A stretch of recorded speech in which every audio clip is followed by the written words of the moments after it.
Olá, meus irmãos, a paz seja com todos.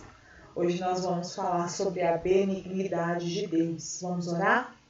Espírito Santo, nós te agradecemos pela oportunidade de estarmos aqui. Queremos aprender de Ti, que é manso e humilde. Reconhecemos, Senhor, nossas falhas diante de Ti, nossos pecados.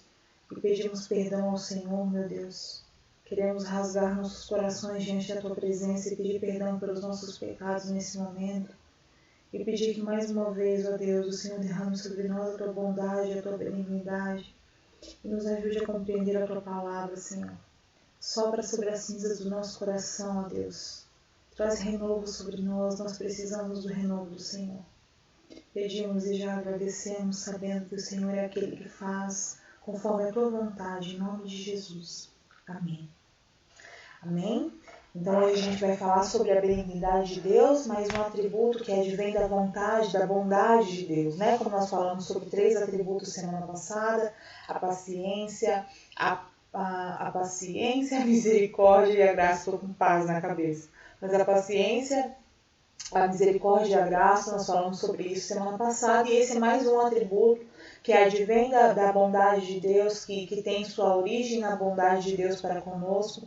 E a benignidade de Deus, apesar de muitos textos, né, da Bíblia ser traduzido como bondade também, ela é um atributo que fala de Deus voltado para nós, que fala tem muito a ver, muito parecido com a misericórdia de Deus, né? Fala muito do olhar de Deus voltado para nós, das afeições de Deus para conosco, enfim. Então, a gente vai falar sobre isso hoje. Nós vamos fazer a leitura do nosso texto, né? E ao decorrer da nossa leitura, a gente vai explanando como nós já temos feito. Vamos explanando alguns assuntos, abrindo alguns leques à medida que nós lemos o nosso texto, enfim. E eu espero que isso traga alegria para o seu coração, refrigério para a sua alma, no entendimento e no conhecimento daquilo que o Senhor pensa a nosso respeito, de como o Senhor nos vê, de como o Senhor nos ama, de como o Senhor olha para nós e não vê em nós pecadores somente, mas nos vê como filhos, vê o Filho dele em nós, né? Vê o seu Espírito em nós. Deus não olha para nós confiando em nós mesmos, aliás, nós em nós mesmos não somos dignos da confiança de Deus. O que Deus vê em nós é o seu Filho, por isso que importa que o Filho cresça, que nós venhamos diminuir, para que nós possamos assim crescer mais e mais em Deus, né? Então, que o entendimento da benignidade de Deus gere isso no nosso coração. Primeiro, paz em saber que Deus não olha para nós como nós merecíamos. Aliás, isso faz parte da graça de Deus, né? Algo que eu não falei semana passada, mas a graça de Deus é o olhar de Deus, é Deus nos dar aquilo que nós não merecíamos, que é a salvação, que é o seu Filho. Olhar para nós como pecadores, como pessoas que não merecem nada da parte dele, mas mesmo assim resolver dar. Por quê? Porque nós somos bonzinhos, porque nós cantamos bem, ou falamos bem, ou pregamos bem? Não. Justamente e simplesmente por causa da bondade dele, da graça dele, da misericórdia dele, com a qual ele olha para nós que somos miseráveis pecadores. Então, que nesse momento, a partir desse entendimento, né, entendendo que a benignidade de Deus não é a bondade de Deus, né, as duas coisas não são uma coisa só, mas a benignidade está dentro da bondade de Deus, e a benignidade de Deus é algo que é mais voltado para o homem, é mais voltado para a sua criação, mais voltado para a sua criatura. E a gente vai ver isso, né, através do nosso texto do A.W. Pink. Hoje a gente não vai ver textos de outros teólogos, como a gente fez semana passada, nós vamos ver só o texto mesmo do A.W. Pink, né, que é o livro que nós estamos estudando, que aliás nós já estamos terminando, né? Faltam, a gente fazendo esse daqui, faltam mais 3, então vai dar certinho para a gente terminar, se Deus permitir, né, não acontecer nada aí pelo meio do caminho, mas correndo tudo certinho, com a permissão do Senhor, até o dia 26 de junho a gente finaliza o nosso livro, e aí no segundo semestre pode-se entrar em outro assunto, falar de outras coisas, aí vai depender de como Deus vai fazer, o que Deus quer falar. Amém? Mas, por enquanto, nós estamos aqui, no presente, né? Vamos trabalhar com o que nós temos e finalizar e fazer da melhor maneira possível para que a gente possa terminar como nós começamos, ou melhor, que nós possamos terminar melhores do que nós começamos. Amém? Vamos lá, então? Fazer a leitura do nosso texto. A Bíblia fala da multidão das suas benignidades, ou das benignidades de Deus. Isaías 63, 7. Só para eu deixar isso claro também, né? Eu já falei isso em outra aula, mas vou falar novamente.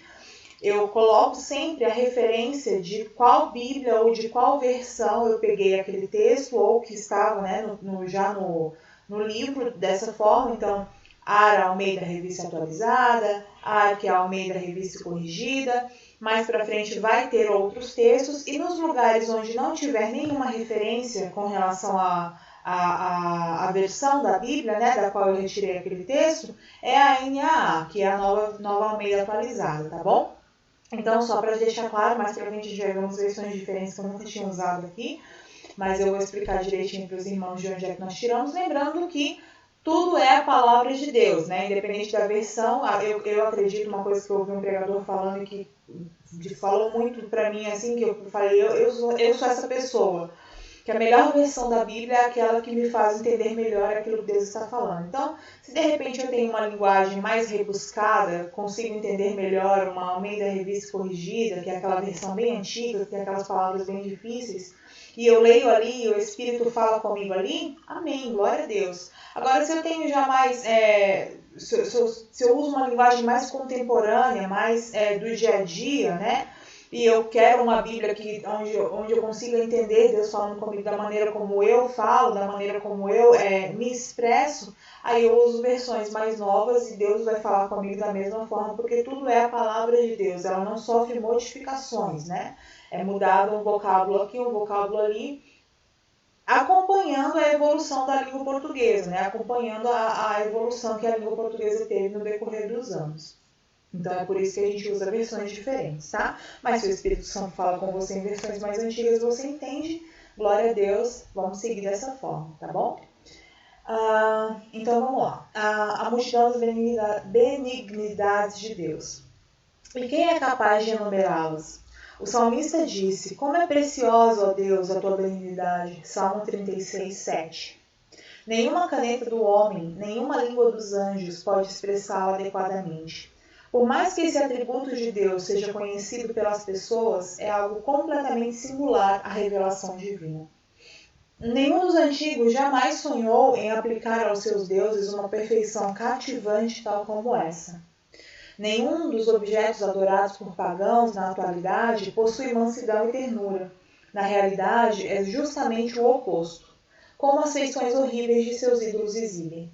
Contudo, as Escrituras têm muito a dizer sobre a benignidade de Deus, ou o seu favor paternal ao seu povo, a sua afeição terna para com ele. Então é disso que se trata a benignidade de Deus, né? Do favor paternal de Deus para com o seu povo, da afeição de Deus para com o seu povo.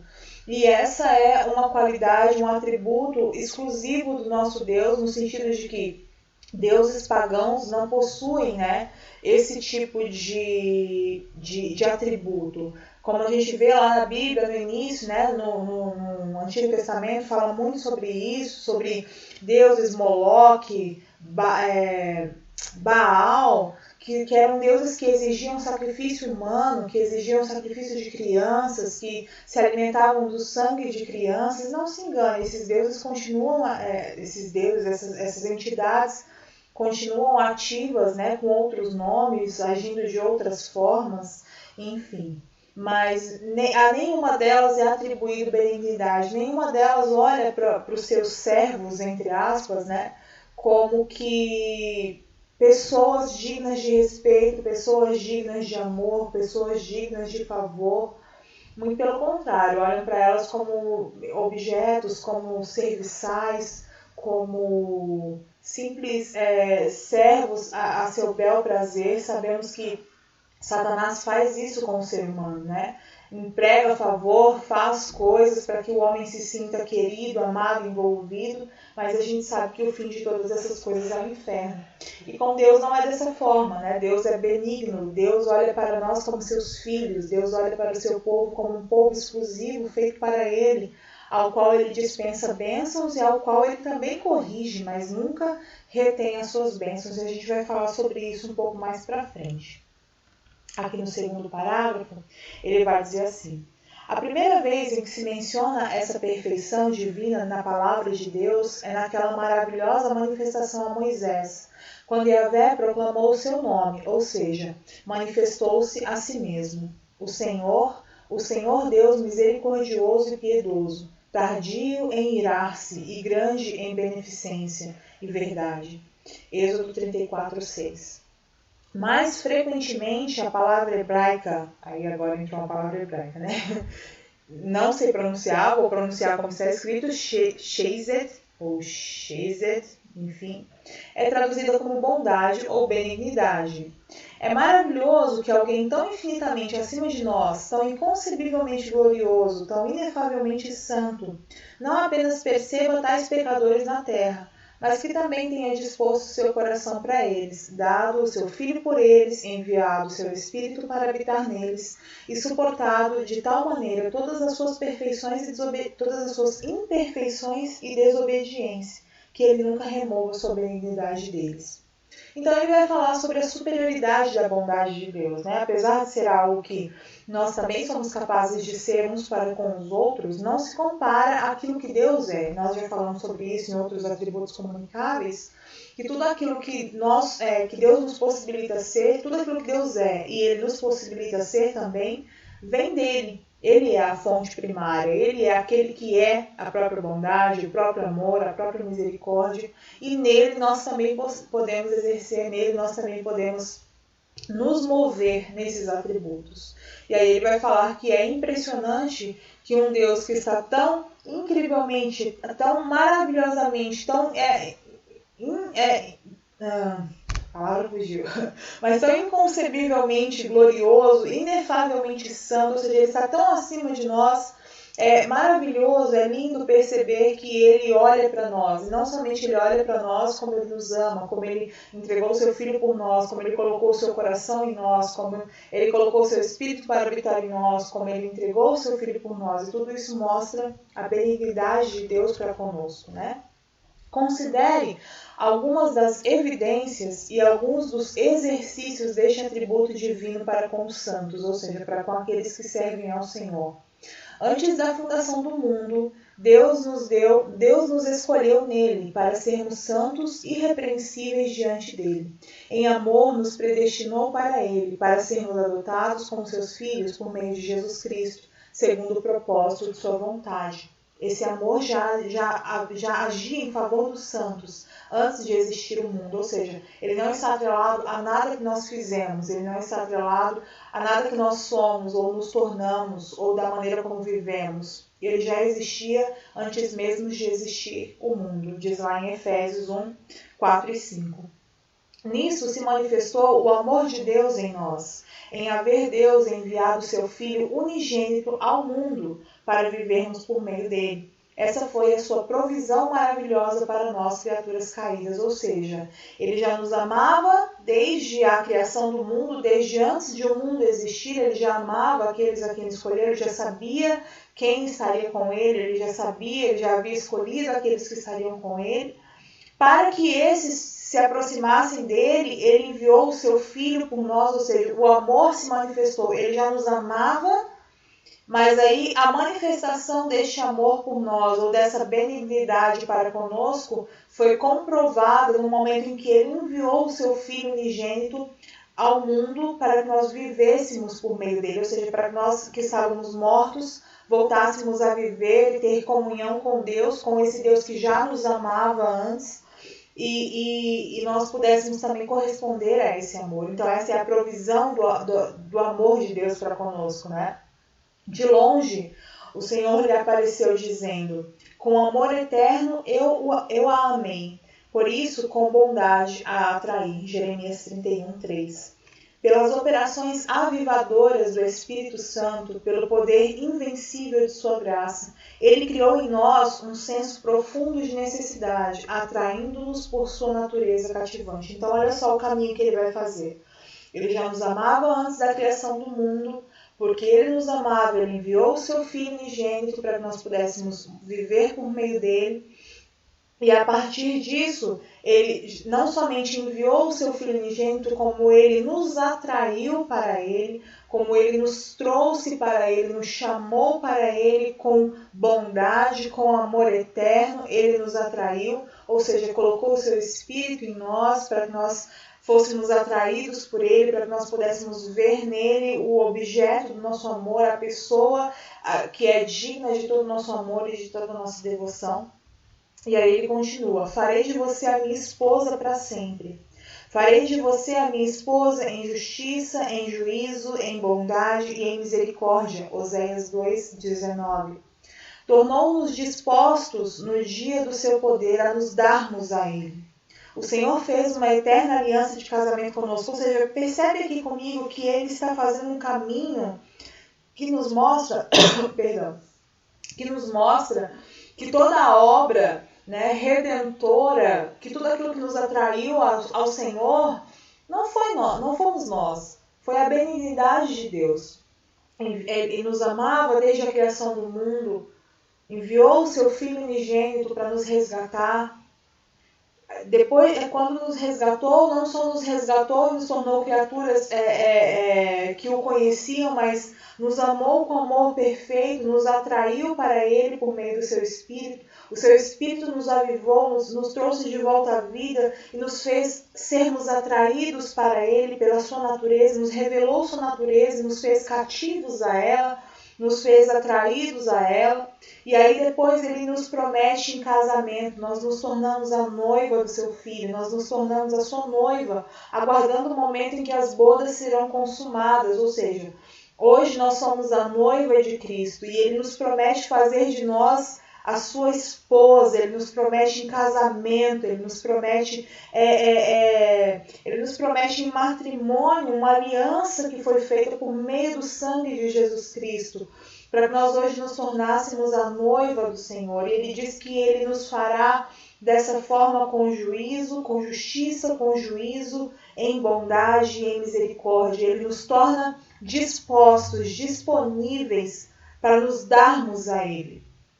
Não tem lá no texto de Efésios, quando ele vai falar sobre a esposa, né? E ele vai falar que o homem tem que amar a esposa como Cristo ama a igreja. Não sei se eu estou falando errado, mas eu sei que tem lá uma passagem que diz que Cristo ele prepara a igreja para ele mesmo.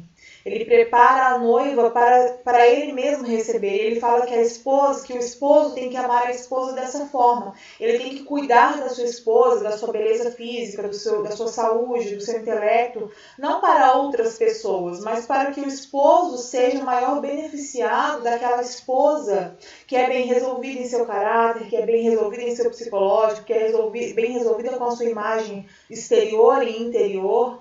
E Cristo faz a mesma coisa com a sua noiva. Ele prepara a sua noiva, ele corrige, ele levanta, ele empodera a sua noiva não para outras pessoas, mas para ele mesmo, para ser recebida por ele mesmo, por causa do seu Espírito que habita em nós. E essa é a obra da santificação, pela qual todo cristão passa. E isso também mostra a benignidade de Deus para conosco. Ele nos quer, ele me quer, ele te quer.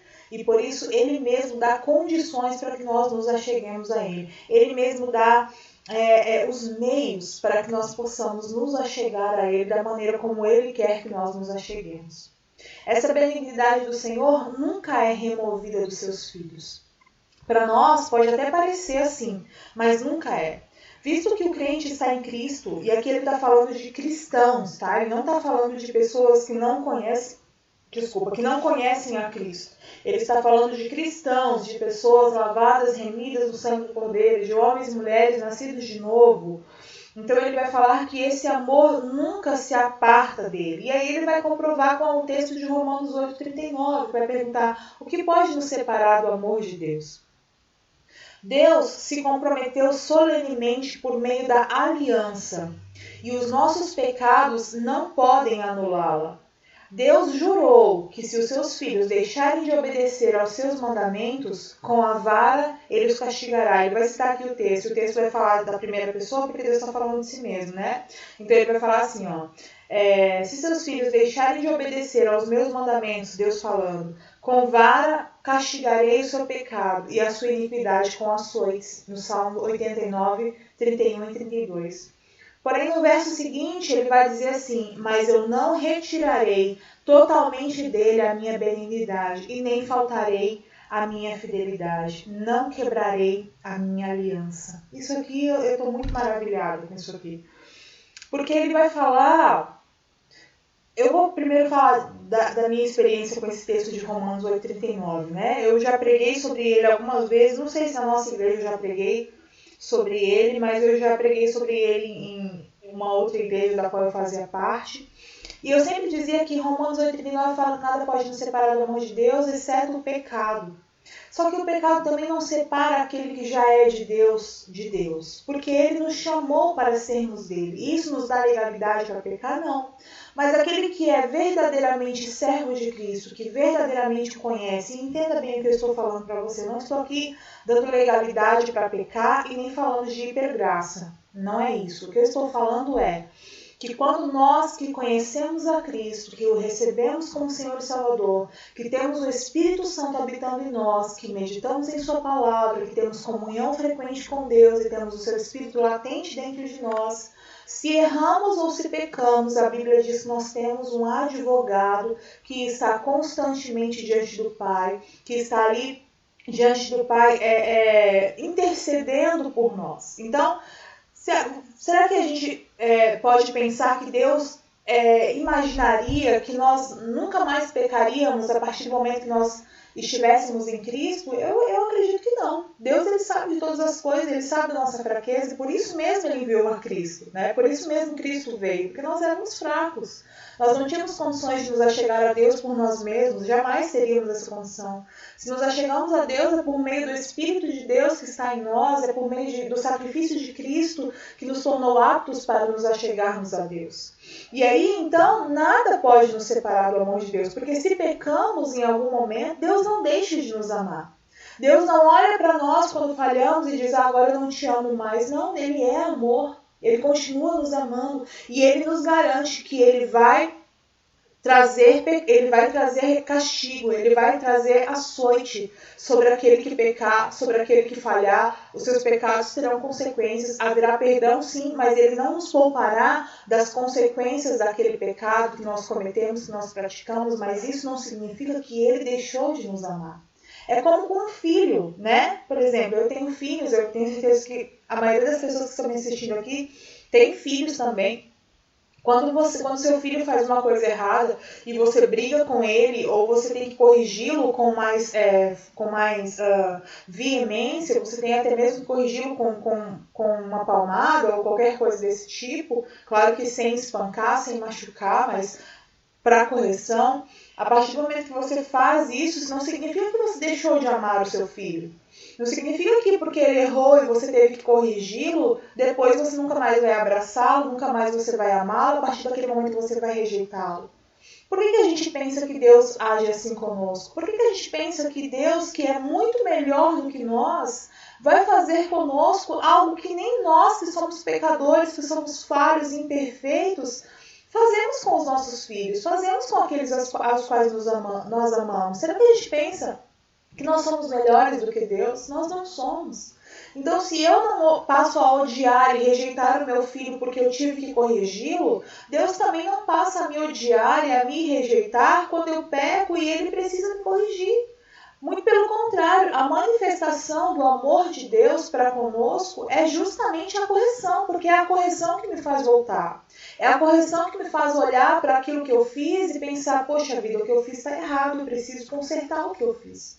É a correção de Deus, é o incômodo que o Espírito de Deus gera no nosso coração que vai fazer com que nós nos arrependamos dos nossos pecados e a partir deste arrependimento a gente receba perdão. Mas isso não significa que em momento nenhum Deus deixou de nos amar, Deus nos amou menos, Deus nos odiou, Deus nos empurrou para longe da sua presença. Não.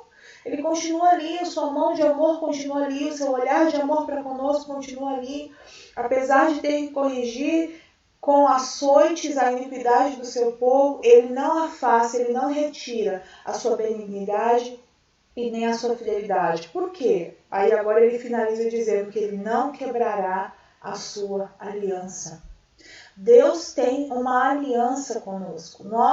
Deus fez conosco uma aliança através de Cristo Jesus. O sangue de Cristo Jesus na cruz do Calvário é o sangue que deu início, que inaugurou uma nova aliança entre Deus e os seus servos, entre Deus e os seus filhos. É a aliança de Deus para conosco. E por causa desta aliança, Deus não nos rejeita, Deus não nos lança fora, Deus não deixa de nos amar, porque Ele é fiel a nós? Não, porque Ele é fiel à sua aliança.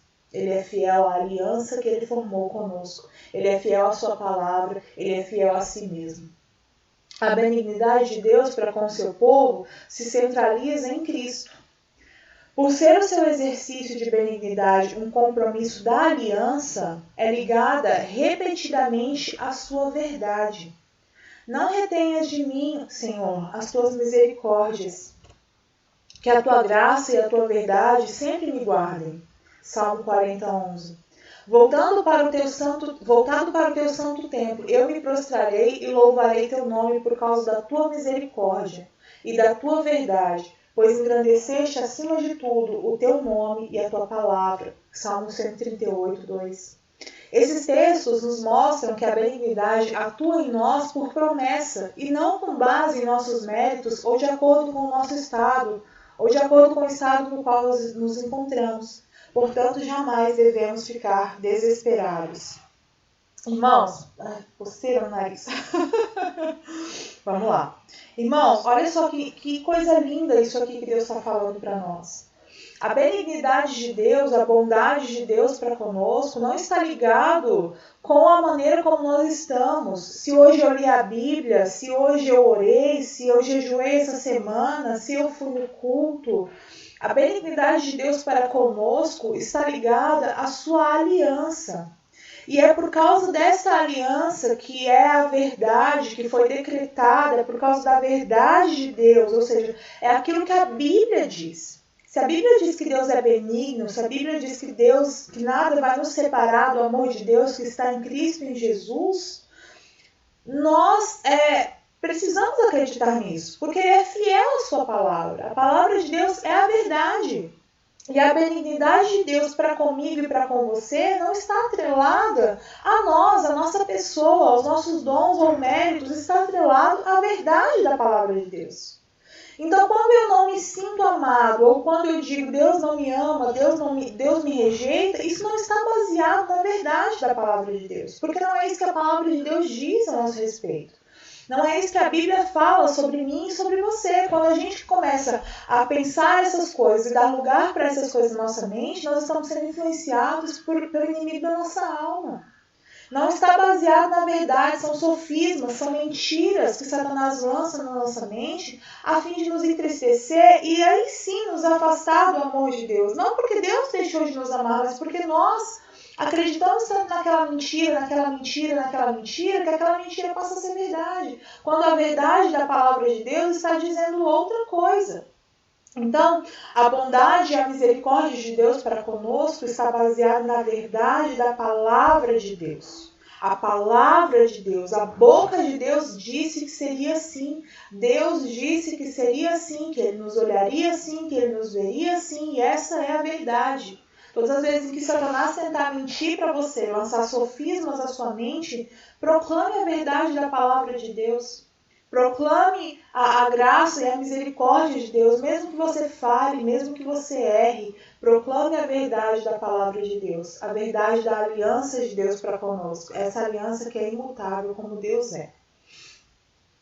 Então jamais deveríamos ficar desesperados. Porque os montes se retirarão, os outeiros serão abalados, porém minha benignidade não se apartará de ti. E a aliança da minha paz não mudará, diz o Senhor, que se compadece de ti. Isaías 54:10. Essa aliança foi legitimada pelo sangue do seu mediador, sangue pelo qual a inimizade ocasionada pelo pecado foi removida. A perfeita reconciliação foi efetuada. Os pensamentos que Deus tem para com aqueles incluídos em sua aliança e que foram reconciliados a Ele são pensamentos de paz e não de mal. Jeremias 29:11. Por isso somos assegurados de que de dia o Senhor ordena a sua bondade e de noite a sua canção está comigo. Salmos 42, 8. Esse A21 é a versão Almeida século 21. Que palavra! Não apenas que o Senhor dá ou concede, mas que Ele ordena a sua benignidade.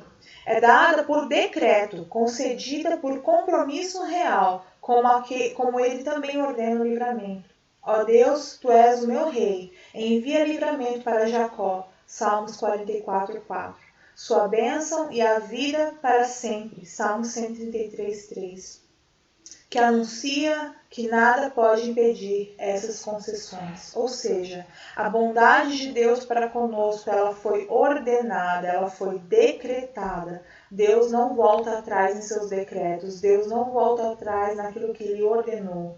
Assim como Ele ordenou o livramento, assim como Ele ordena a bênção e a vida para sempre, Ele também ordena a sua benignidade para com aqueles que são dele, para com aqueles aos quais Ele comprou, Ele remiu, Ele limpou e Ele está santificando por meio do Espírito Santo que habita em nós, por meio da nossa vida com Ele. Mais uma vez eu quero frisar que aqui eu não estou falando que o crente pode pecar à vontade, que o crente pode ter uma vida promíscua, muito pelo contrário. Se você pensa assim ou se você vive assim, isso significa que você não é cristão, que você não nasceu de novo. Aquele que nasceu de novo, aquele que nasceu da água e do Espírito, aquele que nasceu, que foi lavado, que foi remido pelo sangue de Jesus, esse não permanece em pecado. Esse pode pecar, esse pode falhar, esse pode errar, mas não permanece no erro, não caminha no erro. Nas cartas do apóstolo João, se não me engano, em 1 João, ele vai dizer que aquele que peca e continua pecando, peca continuamente sem se arrepender, esse nunca recebeu a Cristo, esse nunca conheceu a Cristo.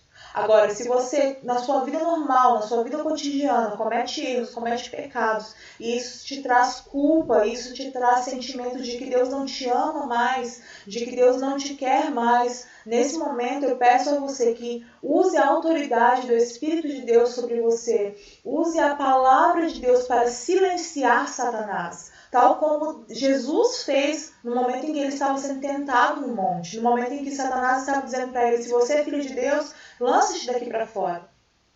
Jesus não fez ali um escândalo, Jesus não, e muito menos cedeu à vontade de Satanás. Muito pelo contrário, Jesus combateu a mentira com a verdade da palavra. Jesus combateu o sofisma que Satanás estava lançando, a tentação que Satanás estava colocando sobre ele com a verdade da palavra. E isso eu e você podemos fazer no momento em que Satanás tenta lançar sobre nós mentiras, quando erramos e pecamos, e vamos errar e vamos falhar, e isso é um fato, nós somos seres humanos. E aproveitando esses ganchos, esses momentos, essas brechas que nós damos, muitas vezes o diabo entra para dizer Deus não te ama mais, Deus não te aceita mais. E isso não é verdade. Ele continua te amando, continua te esperando. No momento em que Adão e Eva pecaram no jardim, Deus foi ao encontro deles. Deus tinha um compromisso com eles de se encontrar com eles todas as tardes na viração do dia, todos os dias na viração do dia, Deus os encontrava. E no dia em que eles pecaram, Deus não falhou em ir encontrá-los. Deus não os abandonou, Deus não disse, hoje eu não vou porque eles pecaram. Não, Deus foi. Quem não estava lá? Adão e Eva. Quem não foi para o encontro? Os seres humanos que pecaram, mas Deus estava lá. Da mesma forma que seja conosco, que no momento em que pecarmos, não falhemos no nosso encontro com o Senhor. Muito pelo contrário, compareçamos, porque a chave, a resposta, o perdão para voltarmos e levantarmos e continuarmos caminhando está em Deus. Não espere que você mesmo, na força do seu braço, corrija os seus erros para depois voltar para Jesus, para depois voltar para o seu compromisso, para a sua aliança com Deus. Não. Vá a Ele agora, vá a Ele nesse momento. Se for preciso, se eu estiver falando com alguém aqui que está passando por isso, pause esse vídeo e vá a Ele agora. Vá a Ele nesse momento, porque Ele está lá, Ele está esperando, Ele não falha no encontro. Ele vem ao nosso encontro, Ele nos quer. Ele nos quer. E Ele nos torna aptos para querê-lo também, através do Espírito Santo. Vamos correr aqui, porque eu acho que a gente já está com bastante tempo de vídeo, né? Qual deve ser, então, a nossa resposta, né? A resposta dos santos em relação a essa benignidade, a essa bondade tão grande que é liberada para nós. Primeiro, aí ele vai citar um texto bíblico. Portanto, sejam imitadores de Deus como filhos amados e vivam em amor. Efésios 5, 1 e 2. E, portanto, como eleitos de Deus, santos e amados, revistam-se de profunda compaixão, de bondade, de humildade, de mansidão, de paciência. Colossenses 3, 12. Assim como com Davi, porque a tua benignidade está diante dos meus olhos e tenho andado em tua verdade. Salmo 26, 3. Ele se deleitava, Davi, se deleitava em contemplar a benignidade de Deus. Refrescava a sua alma fazer isso e moldou a sua conduta. Quanto mais nos ocupamos com a benignidade de Deus, mais cuidadosos seremos em nossa obediência. Os constrangimentos do amor e da graça de Deus são mais poderosos para com os regenerados do que os terrores da sua lei. Como é preciosa, ó Deus, a tua benignidade. Olha que coisa linda. Ele está dizendo que à medida que nós contemplamos a bondade de Deus, mais obedientes a Ele nós nos tornamos. Por quê? Porque a bondade de Deus nos constrange.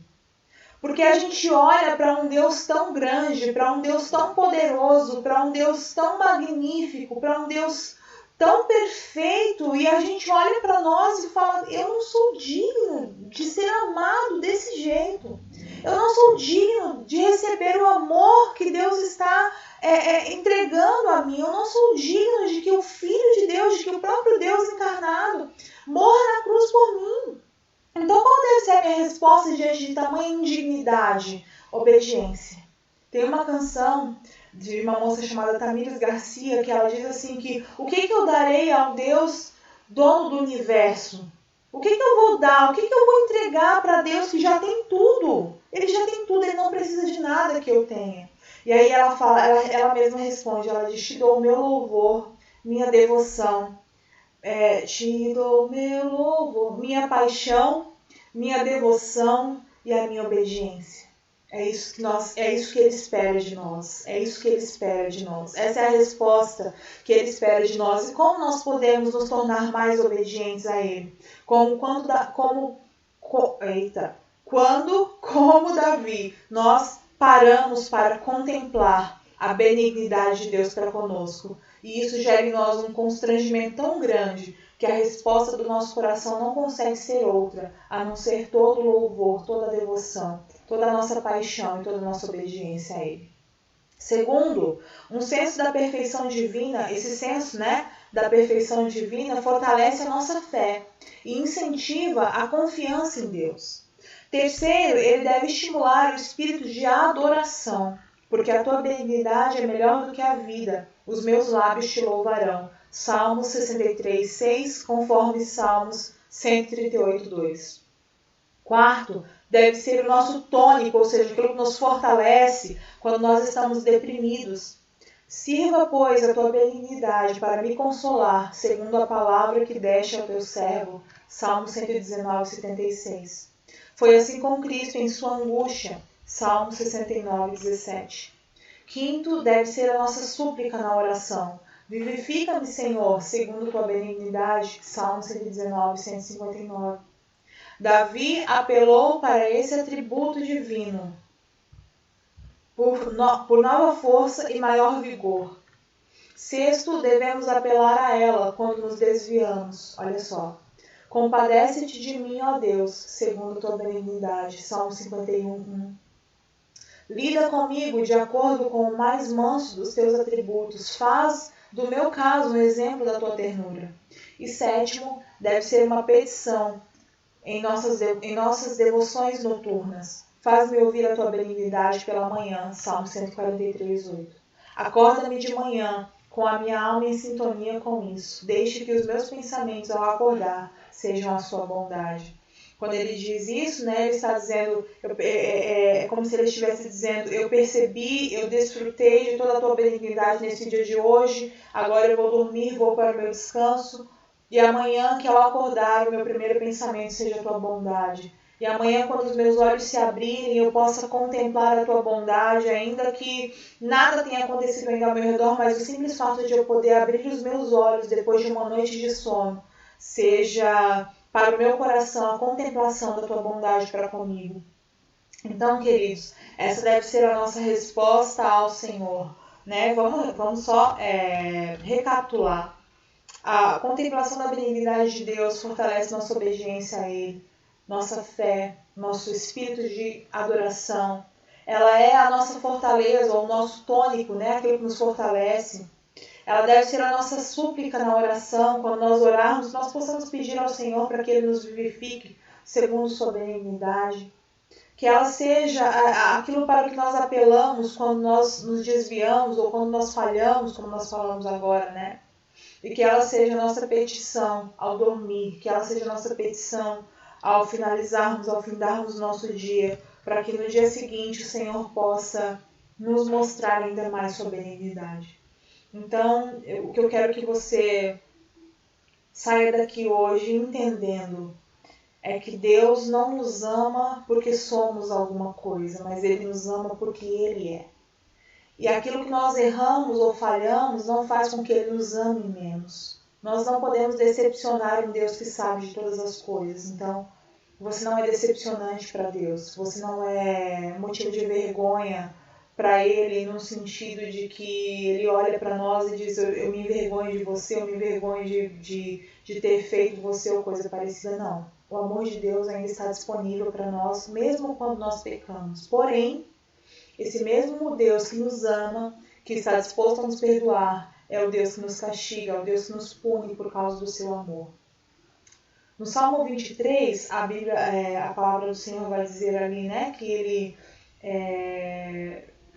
Deixa eu pegar aqui, porque eu tô com isso na minha cabeça e eu quero falar. Mas Salmo 23 é uma aplicação do Salmo 23 que uma vez eu aprendi de um pastor chamado Luiz Saião.